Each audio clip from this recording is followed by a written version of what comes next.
네, 시청자 여러분 안녕하십니까? 주상전화, 주식상담 전화 목요일에 인사드립니다. 진행의 권재은입니다.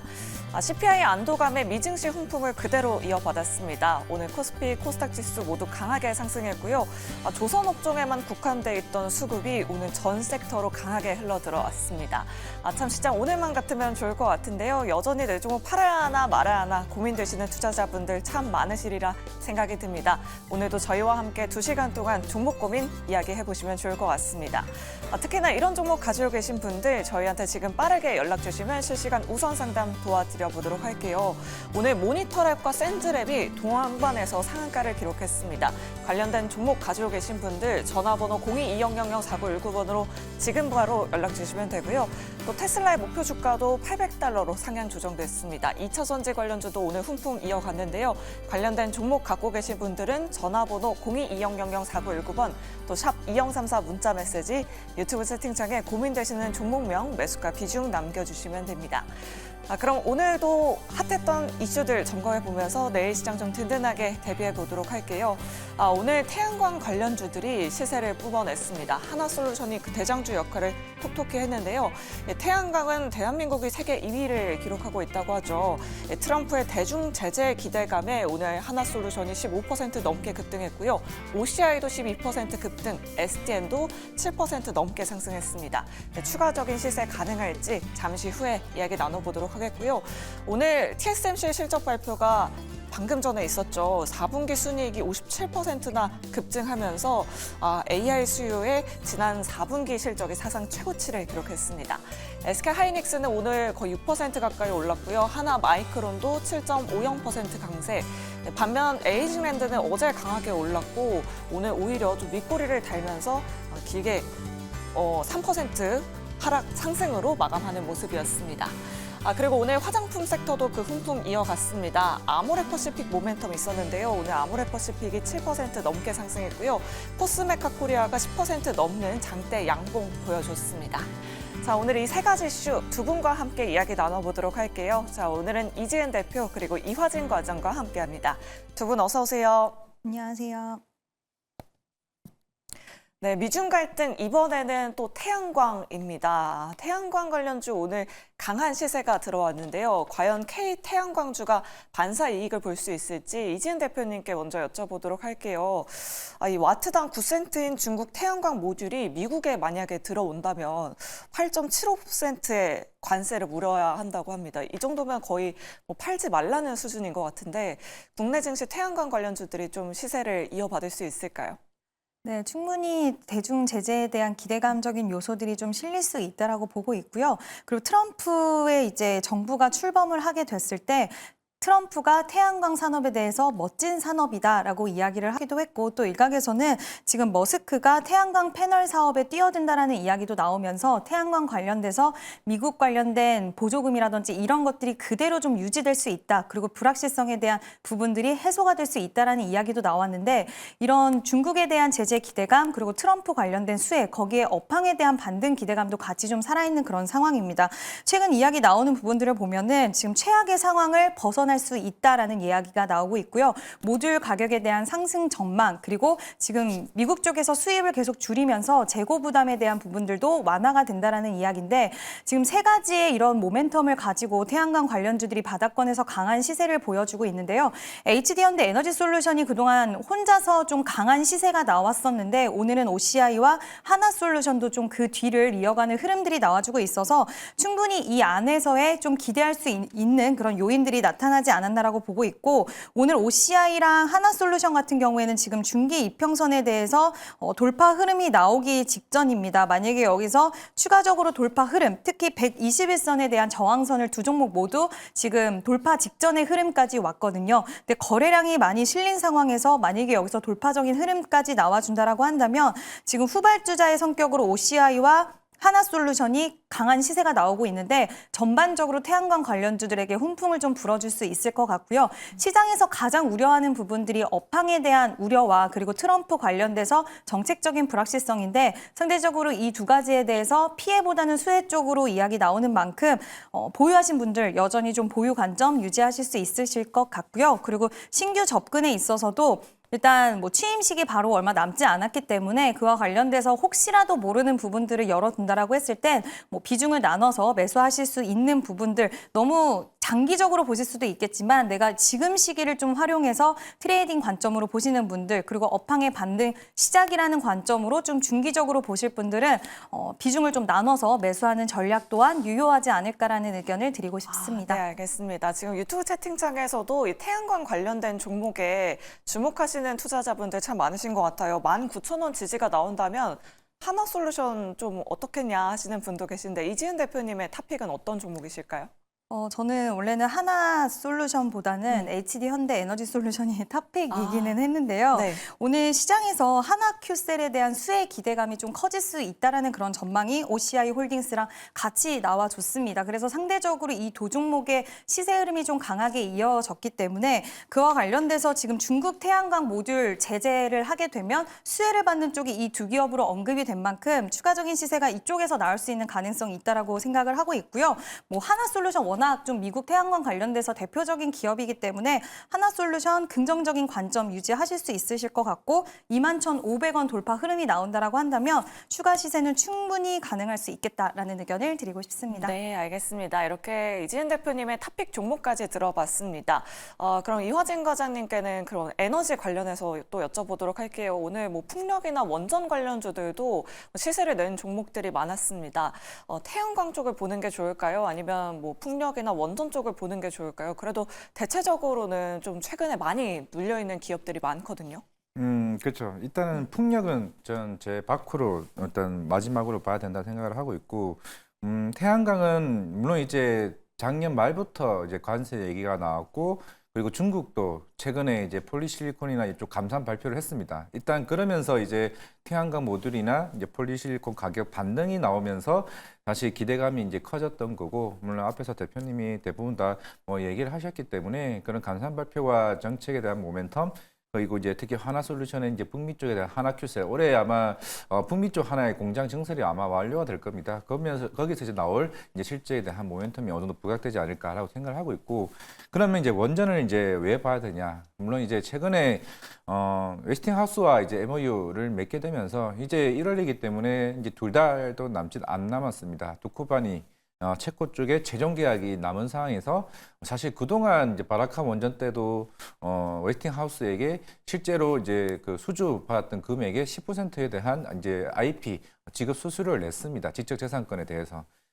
그러다 보니까 이번에도 이제 웨스팅하우스는 이번 두쿠바니 관련해서 굉장히 많은 이제 금액을 내라고 얘기를 해왔었는데 이게 MOU를 맺으면서 어차피 웨스팅하우스는 실제로 신규 원전을 지을 수 있는 능력 자체도 안 됩니다. 그렇기 때문에 이번에 이제 어차피 이제 올해에 뭐 루마니아도 있고 폴란드도 있고 사우디 뭐 아랍에미리트 대다수의 글로벌 원전 수주가 일단은 일정이 있는 만큼 그럴 거면 같이 우리랑 같이 하자. 한수원이랑 웨스팅하우스와 같이 글로벌 원전 시장을 진출하자라고 MOU를 맺었기 때문에 그런 리스크가 사라졌다는 점에서는 굉장히 긍정적인 모습이고, 아마 2월 말쯤이면 두산 에너빌리티가 그 두산 바켓과에 관련된 이제 신규 상장된 부분이 아마 마무리가 될 겁니다. 그러면서 이제 두산 바켓을 떼어내고, 그러면 두산 에너빌리티는 그 새로운 이제 일주에 대한 자금을 차입을 할 겁니다. 그걸 뭘로 하냐?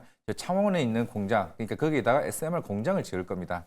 그리고 예전부터 이제 뉴스케일 파워와 이제 다른 구글과 함께했던 이제 빅테크 업체들과 했던 SMR 원전 사업 수주 프로젝트를 같이 동참할 가능성이 굉장히 높기 때문에 지금 수주 받으면 2030년부터는 본격적인 전력에 대한 원전 수출이 본격적으로 나오는 상황이기 때문에, 그러면 우리는 내년부터는 올해부터 그러니까 2030년에 대한 밸류를 당길 수 있느냐 없느냐는 이번 3월이 제일 중요한 좀 시점이기 때문에 일단 첫 번째 관문을 허들을 넘었다는 측면에서는 좀 긍정적인 모멘텀으로 저는 일단 원전을 좀 봐야 된다고 생각을 하고 있고, 그런 측면에서는 최근에 BHI도 여기에는 이제 웨스팅하우스에 대한 이제 보조 기자재를 납품을 하고 있는 상황이기 때문에 뭐 BHI나 뭐 두산 에너빌리티 뭐 이런 종목들은 원전에서 좀 이제 3월 달이 가까워지면 가까워질수록 그에 대한 모멘텀이 클 가능성이 굉장히 있다라고 말씀을 드리겠습니다. 네, 알겠습니다. 이 두산 에너빌리티의 체코 자회사도 지금 IPO를 준비하고 있다고 하죠. 두산 에너빌리티와 BHI 탑픽 종목으로 말씀 주셨습니다.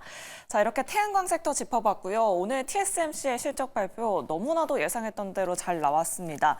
오늘 매출과 마진율, 영업이익 모두 다 예상치를 상회하는 모습 보여줬는데요.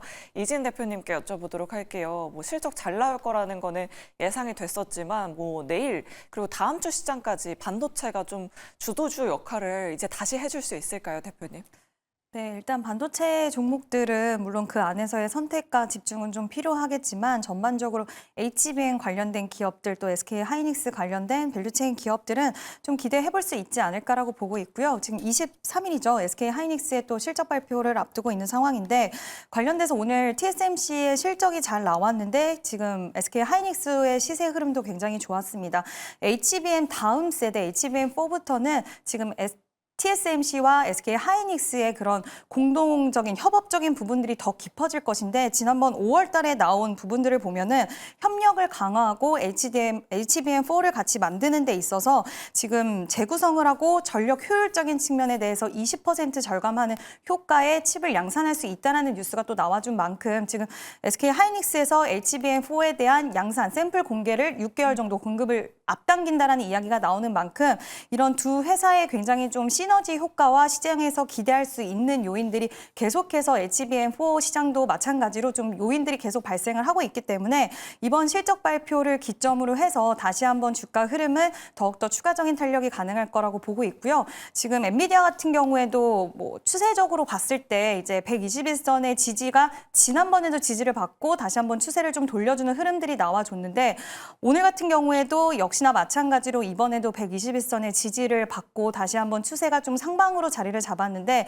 이런 여러 가지 요소들이 좀 SK 하이닉스라든지 그 HBM 관련주들에게 긍정적인 요소로 작용이 된 것 같고요. TSMC 실적으로 인해서 또 협업을 하고 있는 지금 에이징 랜드 같은 경우에도 오늘 좀 시세 흐름이 좋았는데 여전히 긍정적인 관점 좀 유지할 수 있지 않을까라고 보고 있고요. 이 기업 같은 경우에는 지난번에 이제 SK 하이닉스와 또 CXL 관련돼서 또 수주를 받았던 이력도 있는 만큼 에이징 랜드도 같이 좀 관심 있게 보셔도 좋지 않을까라는 의견을 드리고 싶습니다. 네, 알겠습니다.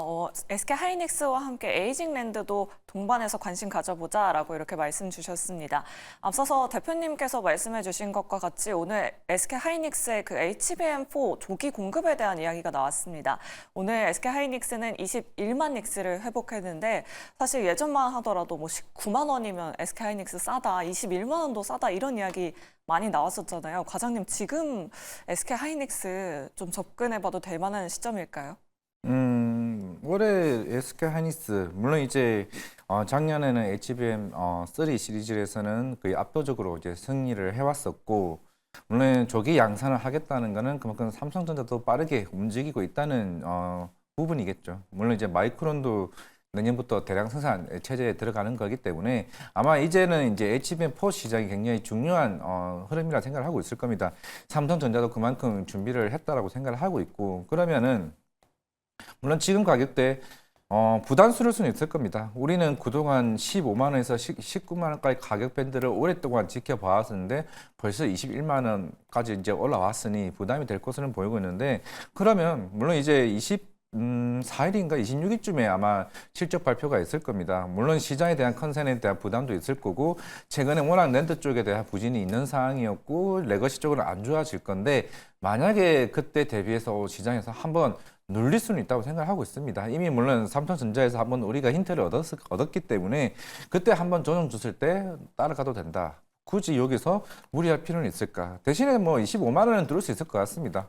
물론 이제 최근에 낸드가 이제 감산 쪽으로 이제 SK 하이닉스도 좀 들어가고 있는 상황이고 여기는 HBM4에서 얼마만큼 시장 선점 효과가 있을지에 대한 여부. 그런데 잘 생각해 보시면 지금 이미 대부분의 물량들이 엔비디아 쪽으로 가 있는 상황인데 우리는 올해 작년 말부터 얘기가 나왔던 게 브로드컴입니다. 브로드컴의 전문형 반도체가 일단 SK 하이닉스에 대한 물량들이 생각보다 많이 없는 상황이기 때문에 삼성전자로 분위기가 넘어간다라고 했을 때 그러면 분위기가 수급이 삼성전자로 갈 가능성은 없을까요? 라고는 한 번쯤 되물을 수 있다고 생각하고 있습니다. 그리고 3월 달에 중순에 뭐가 있냐? GTC 2025가 있습니다. 그게 엔비디아 AI 데이 행사죠. 거기서 이제 많은 힌트들이 좀 나올 것으로 보이고 있기 때문에 분명 거기서 이제 6월 달이면은 3월 달에 어느 정도 젠슨한 대표에 대한 충분한 시그널이 나올 걸로 보이고 있습니다. 분명히 HBM4와 관련된 어느 정도 그 칩들이 하나둘씩 시장에 보이기 시작을 할 거고 삼성전자냐 하이닉스냐에 대한 힌트가 좀 나올 것으로 보이고 있는데 무조건 물론 우리가 작년에 하이닉스가 이긴 걸 봐왔고 올해도 이길 거라는 시장의 생각이 굉장히 많은 상황이긴 하겠지만은 분명한 건 삼성전자도 작년 사실 2분기 때부터 HBM4와 관련된 공약들을 준비한 만큼 무조건 하이닉스다라는 확신한 증명보다는 시간이 흘러서 어떻게 대응하는지가 좀 중요하다라고 했을 때 31일 컨콜 그리고 하이닉스 4분기 실적 끝나고 컨콜 이 두 회사에 대한 비교를 하고 좀 명확한 방향성에 대해서 체크를 하고 들어가도 저는 늦지 않았다 말씀을 드리겠습니다. 아, 네, 알겠습니다. 삼성전자로 수급이 옮겨갈 가능성도 이제는 염두를 해 두셔야 한다. SK 하이닉스와 삼성전자의 컨퍼런스 콜 이후로 그리고 엔비디아의 GTC 2025 이후로 좀 결정해봐도 좋을 것 같다라는 의견까지 잘 참고해 보시면 좋을 것 같습니다. 그럼 화장품 섹터도 한번 확인해 보도록 할게요. 오늘 화장품 기업들도 강한 시세를 냈습니다. 이제 다음 주 화요일이죠. 1일부터 20일까지의 수출입 데이터가 나올 텐데 이지은 대표님 그 전에 화장품주들이 그런 수출입 기대감을 조금 더 안고 시세를 더 탄력적으로 내줄 수 있을까요?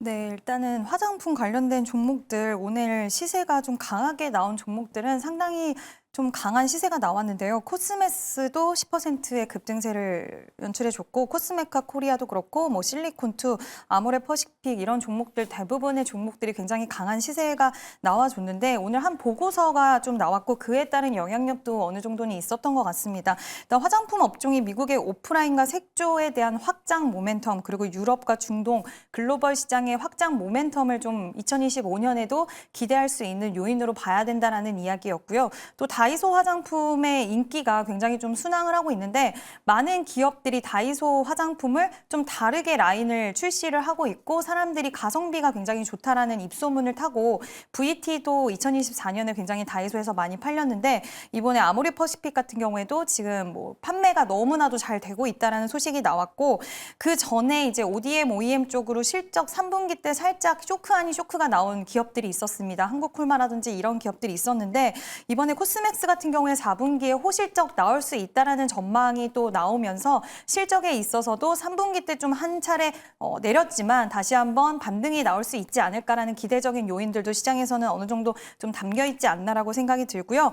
결국에는 이제 실적 시즌이 도래를 하면서 그 전에 우리가 항상 실적하면 떠올랐던 수출이 잘 되었던 쪽으로 시장에 시선이 좀 옮겨지고 있다라고 보고 있는데 이 안에서 종목에 대한 선별은 좀 확실히 중요한 시기는 저는 맞다라고 생각을 합니다. 대표적으로 코스맥스 같은 경우에도 오늘 좀 강한 흐름이 나오면서 다시 한번 추세 전환되는 흐름들이 나오는데 코스맥스라든지 오늘 실리콘투 이런 종목들도 시세가 좀 강해지면서 다시 한번 추세 전환을 하고 있는 종목들이라던가 아니면 이미 뭐 파마리서치 같은 경우에는 워낙 리쥬란으로 유명한 기업이기도 하지만 그 같은 성분을 기반으로 해서 화장품을 판매를 하고 있는데 화장품도 효과가 좋다라고 입소문을 타면서 굉장히 판매가 많이 되고 있기 때문에 그와 관련돼서 화장품 관련주들 안에서는 파마리서치 또한 좀 매수가 유효하지 않을까라고 보고 있고요. 지금은 모든 화장품 종목들을 좋게 보는 시기이기보다는 좀 선택과 집중을 해서 충분히 긍정적인 관점으로 보실 수 있는 시기가 다시 좀 찾아오지 않았나라는 의견을 드리고 싶습니다. 네, 알겠습니다. 화장품 기업 안에서 옥석 가리기가 중요하다. 뭐 파마리서치, 코스맥스, 실리콘투 같은 기업들 말씀 주셨습니다. 그럼 이화진 과장님께는 아모레 퍼시픽 한번 여쭤보도록 할게요. 다이소에서 그 미모바이 마몽드라는 그 저가 라인의 화장품이 굉장히 잘 팔리고 있다라고 하더라고요. 사실 지난 2분기에 실적 발표가 나오면서 거의 24% 어닝 쇼크로 급락했었는데 지금 그 수준까지는 올라와 있거든요. 아모레 퍼시픽 이게 실적에 어느 정도 기여할 수 있을까요?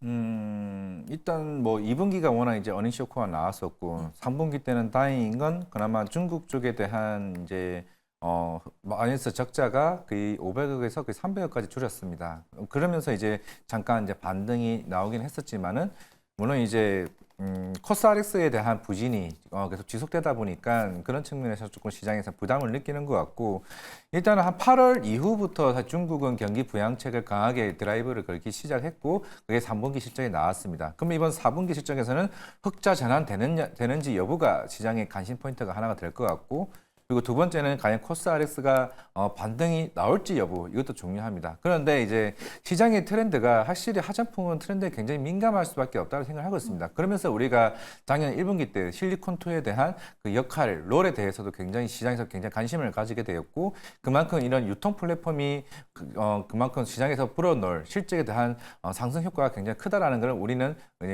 VT를 통해서도 알게 되었죠. 그만큼 다이소에 대한 이 플랫폼 자체가 대부분의 대형 화장품도 움직일 수 있다. 왜냐하면 다이소에 있지만 한다. 뭔가 우리가 흔히 알고 있는 저가형으로 이미지가 심어질 수 있기 때문에 그 회사들이 진출을 못했던 겁니다. 하지만 결국에는 이 시장이 다이소로 들어가게 되면서 일단은 소비자들이 일단은 적은 금액으로 일단 한번 써볼 수 있는 기회를 해볼 수 있는 플랫폼의 역할을 해보게 되면서 우리가 그런 마몽드나 이런 저가형 화장품들이 시장에서 충분히 올라갈 수 있지 않을까 생각을 하고 있는데 물론 지금 당장에 뭐 이 제품들이 실제적으로 아모레퍼시픽의 매출 비중이 크게 기여하지는 저는 않는다고 좀 생각하고 있습니다. 이게 시간이 걸리는 흐름이라 좀 생각을 하고 있고 대신에 올해 뭐 3, 4분기쯤에서는 그 효과가 이제 톡톡히 이제 보여줄 거라 좀 생각을 하고 있기 때문에 그런 흐름은 좀 긍정적으로 보는 게 맞다. 그거는 이미 우리가 VT를 통해서 확인을 해본 부분이라 생각을 하고 있기 때문에 결국에는 이번 아모레퍼시픽에 대한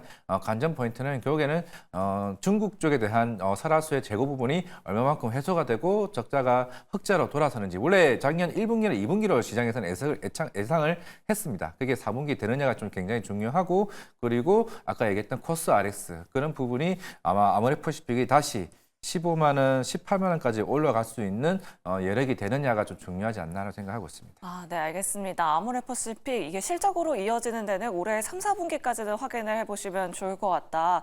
하지만 중국형 재고 물량이 해소될지 여부 코스RX 관련해서도 계속해서 확인해 보시면 좋을 것 같습니다. 자, 이렇게 오늘 시장 핫했던 이슈들 점검해봤고요. 여러분들 종목 고민 굉장히 많이 보내주고 계십니다. 목요일에 종목 상담 본격적으로 출발합니다.